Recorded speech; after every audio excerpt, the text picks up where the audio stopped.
ਵਾਲੇਕਮ। ਅੱਜ ਫਿਰ ਤੁਹਾਨੂੰ ਉਹੀ ਚਾਈਨੀਜ਼ ਜਿਹੜੀ ਸਬਜ਼ੀ ਆ, ਕਿਉਂਕਿ ਹੁਣ ਨਵੰਬਰ ਦਾ ਅਖੀਰ ਆ ਚਲਿਆ।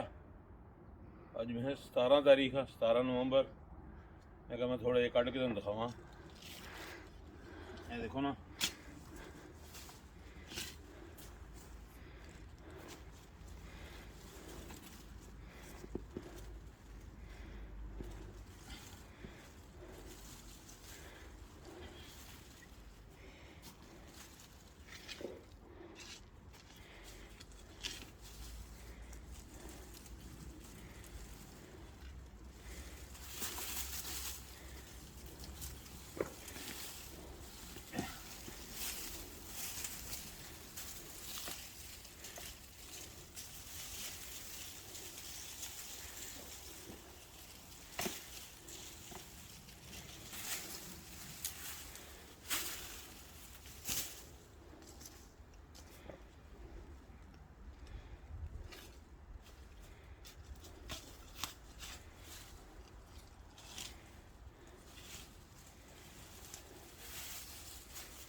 ਨਾਲ ਥੱਲੇ ਲੱਗੀ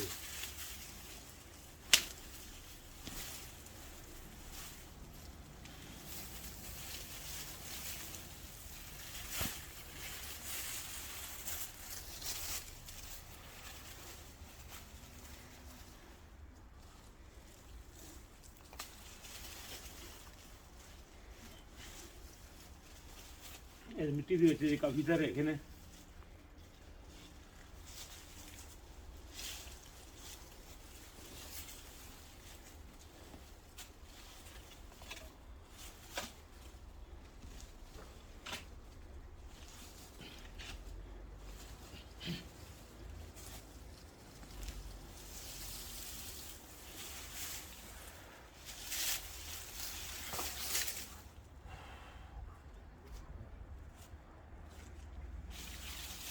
काश्त पूरी है ना, बहुत खतरनाक आ। बुढ़े बने वास्ते किसी काम नहीं, तो शौक का मुल भी कोई नहीं। अल्लाह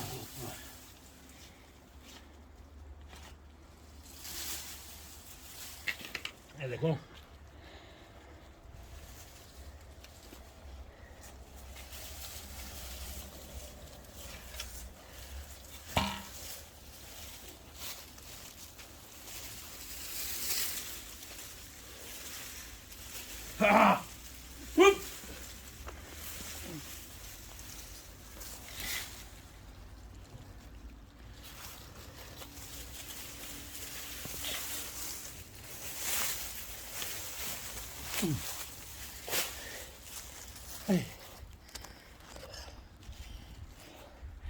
खासा मुश्किल काम आ।